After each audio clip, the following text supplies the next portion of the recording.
Madame, monsieur, bonsoir. Merci de votre fidélité. J'espère que vous avez passé un excellent week-end. Il est 19h sur Aloula. C'est l'heure du journal. Voici les principaux titres. La famille royale et le peuple marocain célèbrent ce dimanche le 51e anniversaire de son Altesse royale le prince Moulay Rachid. L'occasion de souligner l'engagement permanent et les actions de son Altesse royale pour le rayonnement du Maroc sur les plans national et international et sa détermination à promouvoir la culture et le sport. Les Marocains résidant à l'étranger regagnent en masse le royaume pour y passer les vacances estivales avec leurs familles et leurs proches. Partout, c'est un accueil chaleureux et en grande pompe qui leur est réservé au niveau de 2 plateformes aéroportuaires à Ouarzazate et Casablanca. La saison estivale et la ferveur des retrouvailles avec leur pays s'associent à l'embellie que les opérateurs touristiques souhaitent pour le secteur après de longs mois de morosité due à la crise sanitaire. Nous verrons l'exemple à Agadir. Ce message de vœux et de félicitations adressé par Sa Majesté le roi Mohamed VI à M. Antonio Guterres à l'occasion de sa reconduction au poste de secrétaire général de l'Organisation des Nations Unies. Ce second mandat constitue de la part des États membres une reconnaissance unanime pour votre leadership et votre dévouement aux causes de l'humanité que vous avez porté avec une abnégation et un engagement exemplaire, souligne le souverain. Sa Majesté le roi assure M. Guterres de son soutien plein et agissant du royaume qui continuera à jouer le rôle actif qui est le sien au niveau régional et international en faveur de la paix, du développement et du dialogue entre les cultures et les civilisations, conclut le message royal. Son Altesse royale, le prince Moulay Rachid, souffle ses 51 bougies. La famille royale et l'ensemble du peuple marocain célèbrent dans la joie cet heureux événement. Ce 20 juin est l'occasion de revenir sur les principales activités officielles de son Altesse royale sur les plans national et international avec Mariam El Messi. Un engagement permanent au rayonnement du royaume sur les scènes régionales et internationales. Un dévouement sans cesse renouvelé en faveur de valeurs qui animent son Altesse royale le prince Moulay Rachid. Il prend part à différentes activités royales, préside des activités officielles, des manifestations culturelles et sportives au Maroc et à l'étranger. Son Altesse royale le prince Moulay Rachid représente Sa Majesté le roi dans d'importants événements nationaux et internationaux. Un parcours académique d'excellence. Le 18 mai 2001, son Altesse royale, le prince Moulay Rachid, a soutenu publiquement une thèse de doctorat en droit.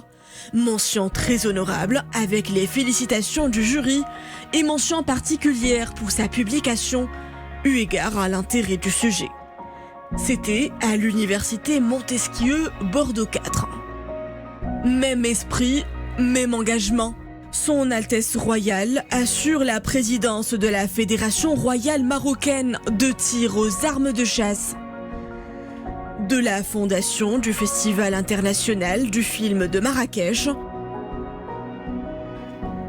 et de l'association du trophée Hassan II de golf. Cette célébration est l'occasion pour le peuple marocain d'affirmer son fort attachement au trône alawite, sa mobilisation pour la réussite des grands chantiers lancés par Sa Majesté le roi Mohamed VI. Depuis quelques jours déjà, c'est le grand rush dans nos différents aéroports. Les Marocains résidant à l'étranger regagnent en masse le royaume pour y passer les vacances estivales avec leurs familles et leurs proches. Et pour les accueillir, des célébrations en grande pompe, comme en témoignent ces images qui nous viennent de l'aéroport de Ouarzazate et de l'aéroport international Mohamed V de Casablanca. Leila Asli, Mohamed Chikir, Oumaïma Rabli.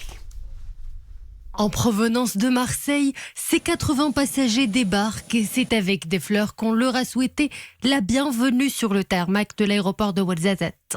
Un accueil très apprécié. Je ne m'attendais pas à une telle réception. L'organisation est parfaite. Nous sommes ravis d'être au cœur de la sollicitude royale. Nous avons eu droit à un accueil convivial.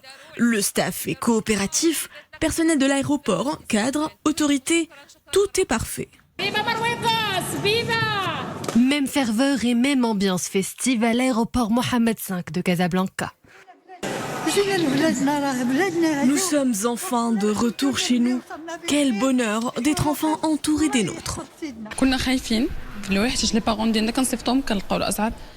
Au lendemain de l'annonce de la reprise des vols, les prix étaient exorbitants. Sans l'initiative royale, je n'aurais pas pu fouler le sol du pays. Passage aménagé, port obligatoire du masque et distanciation de 1,5 mètre, une organisation étudiée au millimètre près pour garantir la fluidité du transit.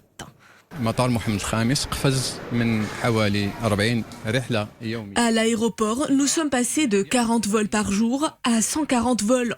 Cela implique une mobilisation tous azimuts pour garantir des conditions impeccables à tous les passagers. Depuis l'ouverture de l'espace aérien, ce sont plus de 12 000 passagers qui ont regagné la mère patrie, rien qu'à l'aéroport Mohamed V de Casablanca. Les membres de la communauté marocaine établis à l'étranger ont exprimé leur joie de pouvoir regagner la mère patrie. Ils n'ont pas tari d'éloges sur le geste royal à leur égard et les mesures de félicitation édictées selon les instructions du souverain. Voici quelques-unes de leurs impressions à leur arrivée. On est tous vraiment heureux pour ce que notre roi a fait pour nous concernant le billet d'avion. C'est vraiment une fierté pour nous. Et actuellement, tout le monde en parle. Et si vous restez, vous allez remarquer que tout le monde vient pour renouveler les passeports et tout, pour pouvoir revoir les parents. Comme on dit en arabe, que Dieu le glorifie et le garde longtemps, parce que c'est vraiment une fierté pour nous d'avoir un roi comme lui. Nous remercions Sa Majesté le roi. Hachel Malik, Allah yansaro. Ça donne envie effectivement d'aller voir la famille ici, tous les Marocains qui vont partir, parce que tous les Marocains du monde entier, ils ont cette opportunité que Sa Majesté nous a donnée. Vraiment, on est en joie, on est vraiment content. Je viens ici à Royal Air Maroc pour vérifier l'abaissement du prix du billet d'avion, qui ne profite pas seulement aux Marocains, mais également à tout le monde. Je dois aller au Maroc. Et ça tombe bien parce que le billet d'avion quitte de 800 000 à 200 000. Voilà. Et c'est vraiment une opportunité à saisir parce que on remercie le roi du Maroc pour cette mesure. Les résultats du bac viennent d'être dévoilés aujourd'hui. 68,43% de réussite cette année contre 63,03% l'année dernière. Le ministère de l'Éducation nationale annonce que le précieux sésame a été décroché par 221 031 élèves et parmi les lauréats, 55,54% sont des filles. La meilleure note au niveau national est de 19,53 sur 20. Décroché au niveau de la branche sciences physiques, section française, dans l'Académie régionale de Marrakech-Safi. Le nombre total des candidats scolarisés devant passer la session de rattrapage est de 92 581 élèves, dont 56 813 sont des candidats libres. Cette session se déroulera du 5 au 8 juillet et les résultats seront annoncés le 11 du même mois. À la veille de la saison estivale, les professionnels du tourisme se préparent à des jours meilleurs, histoire de compenser quelque peu les grosses pertes dues aux mesures restrictives anti-Covid. Au programme, des offres pour séduire la clientèle interne et étrangère. Le retour des Marocains résidant à l'étranger est aussi une aubaine pour cet été, synonyme de haute saison. Reportage à Agadir, Amin Hennaoui, Mounia Marouche, Oumaïma Rabli. Il presse le pas car son programme de la journée est bien chargé. Depuis quelques jours, Mohamed, promoteur immobilier, s'attelle aux derniers préparatifs avant de rouvrir les portes de son unité hôtelière nichée dans la Perle du Sud. L'initiative royale visant à faciliter le retour des Marocains du monde aura des retombées très positives sur toute l'économie nationale et particulièrement sur le secteur touristique.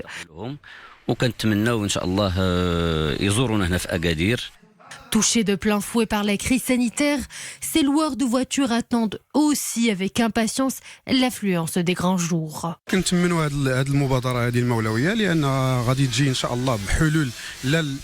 Nous avons accueilli l'initiative royale avec une grande joie. Nous en sommes ravis. Nos compatriotes établis à l'étranger vont bientôt revenir. Pour eux, nous avons préparé des formules et des tarifs exceptionnels.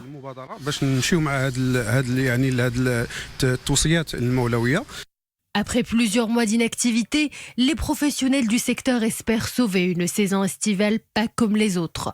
De quoi doper l'activité touristique qui accuse des pertes de plus de 64 milliards de dirhams. À présent, ce tragique accident de la route survenu à Souq l'Arba. 5 personnes de la même famille ont perdu la vie suite à une très forte collision avec un autre véhicule. En cette période de vacances estivales et de départ sur les routes, la prudence et la vigilance doivent être de rigueur en respectant les règles de sécurité, vitesse, priorité, code de la route. La semaine que nous quittons a apporté son lot de victimes et de morts sur nos routes. 22 personnes ont été tuées, 2338 blessés, dont 82 grièvement, dans 1728 accidents de la circulation survenus en périmètre urbain durant la semaine allant du 7 au 13 juin 2021. Alors soyons prudents sur les routes. Jetons un coup d'œil à présent sur les chiffres de la vaccination anti-Covid-19. Le nombre de personnes qui ont reçu la première dose a atteint plus de 9 375 240, tandis que plus de 8 millions ont été complètement vaccinés, soit 8 118 841 personnes. Et durant les dernières 24 heures, 288 nouveaux cas du Covid-19 ont été recensés. Un patient a succombé au virus. Les cas actifs s'élèvent à 3732. Les cas sévères ou critiques ont atteint 202, dont 5 placés sous intubation et 102 sous ventilation. Méditation et médisance, c'est le titre du nouvel ouvrage publié par le journaliste et romancier Mohamed Laroussi. Près de 300 pages de réflexion autour de thématiques très diverses, ayant marqué ces 2 dernières années au Maroc, mais aussi coronavirus oblige, bien au-delà de nos frontières. L'ouvrage, marqué d'un bout à l'autre par un sens de l'humour presque surréaliste, a été présenté avant-hier vendredi à Casablanca. Achour Ben Saoud, Abdel El Cheb, Dominique Orlando. Il est probablement le seul véritable café culturel à Casablanca et pour ceux qui, comme nous, y accèdent pour la toute première fois, c'est sa date d'inauguration qui d'emblée captive. Ouvrir en plein Covid, ça c'était un paradoxe et c'est en période de crise que les plus beaux projets naissent. Donc on s'est dit qu'en pleine crise du Covid, ce serait peut-être le meilleur moment pour donner une impulsion culturelle et utiliser l'état psychologique des gens qui étaient en manque et en soif de culture pendant tout ce confinement et pendant toute cette période de crise et faire en sorte de leur donner une petite lueur d'espoir à travers un espace qui est ouvert à tous, qui est ouvert tous les jours, 7 jours sur 7 et qui est un endroit dédié à la culture et à l'évasion culturelle et artistique. On y croise évidemment beaucoup de livres, il y en a quasiment partout, mais le café pourtant prénommé Peppers Club ne se veut pas que littéraire. Au début, on nous disait « Ah, c'est un café littéraire ». Mais nous, on corrigeait systématiquement. Ce n'est pas un café littéraire, c'est un café culturel. Pour la culture, toute la culture. C'est-à-dire c'est à 360 degrés pour tous les domaines, toutes les disciplines artistiques. Et voilà, donc on essaie d'animer l'espace. Il y a un événement chaque semaine, dont celui d'aujourd'hui avec Mohamed Laroussi. Ce sont les 100 premiers billets et chroniques qui ont été publiés sur la plateforme analyse.ma. Ils ont comme point commun l'aspect satirique, parfois corrosif, parfois provocateur, mais souvent gentil, pas trop méchant. Voilà. Donc, et ils ont également de commun, c'est que j'essaie de coller à l'actualité le plus possible. Il y a un peu d'analyse dans ce que j'écris, mais il y a surtout beaucoup de médisance. J'aime bien la médisance, mais la médisance positive, constructive, amusante parfois. Voilà. Donc, Comprise entre avril 2019 et septembre 2020, les 100 chroniques de M. Laroussi s'avèrent être un véritable témoignage de cette période inédite à laquelle nous avons tous dû faire face. L'ouvrage est à la fois ludique et instructif. À l'image de son auteur, il est littérairement si souvent exquis. Ils représenteront le Maroc au championnat du monde de breakdance, une manifestation prévue en Chine en novembre prochain. La sélection nationale est d'ailleurs en concentration, un stage de préparation qui se déroule au complexe sportif de Bouzneqa. Mohamed Touanina, Qaïma Belouchi, Zakaria Moukin Billah et Mariam Messi.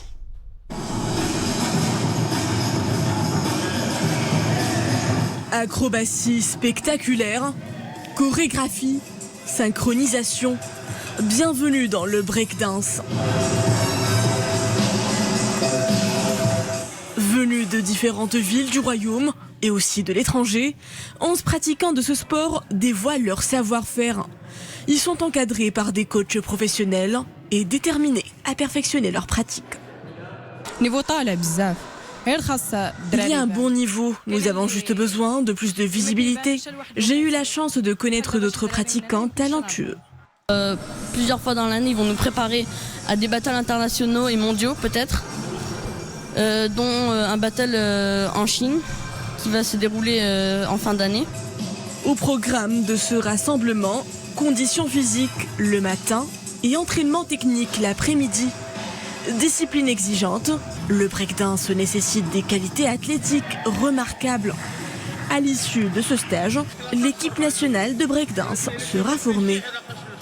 On a décelé quelques qualités physiques à développer, surtout au niveau de la coordination, de la souplesse aussi et de l'endurance. Comme on sait que le breakdance est un sport extrême d'explosivité et de coordination, donc on s'est focalisé sur ces qualités athlétiques. Prochain rendez-vous, les championnats du monde prévus en novembre prochain en Chine.